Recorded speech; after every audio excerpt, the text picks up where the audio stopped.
بسم اللہ الرحمن الرحیم۔ السلام علیکم۔ امام جعفر صادق علیہ السلام سے پوچھا گیا، اے نواسۂ رسول صلی اللہ علیہ وآلہ وسلم، وہ کون سا انسان ہے جو کبھی غریب نہیں ہوتا؟ جیسے ہی یہ سوال پوچھا گیا تو نواسۂ رسول صلی اللہ علیہ وآلہ وسلم امام جعفر صادق علیہ السلام نے فرمایا، اے شخص، میں نے اپنے بابا، انہوں نے اپنے بابا، انہوں نے اپنے بابا اور انہوں نے اللہ کے رسول صلی اللہ علیہ وآلہ وسلم سے سنا کہ ایک انسان ایسا ہے جس کے لیے اللہ غربت کے دروازے بند کر دیتا ہے۔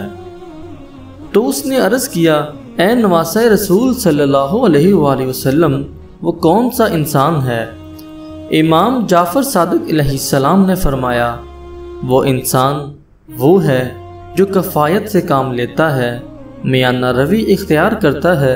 تو اللہ اپنے فرشتوں کو حکم دیتا ہے، اے میرے فرشتوں، اس انسان کے لیے رزق کے اسباب پیدا کرتے رہو اور اس کی طرف آنے والے غربت کے دروازوں کو بند کر دو،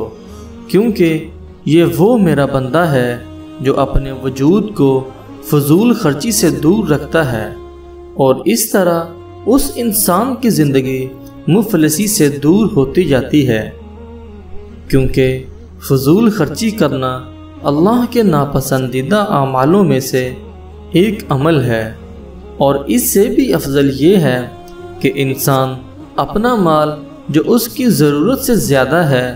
وہ اپنے عزیز و اقارب اور مفلس لوگوں پہ خرچ کرتا رہے، کیونکہ اس عمل سے جنت کی ضمانت اللہ اس بندے کے مقدر میں لکھ دیتا ہے۔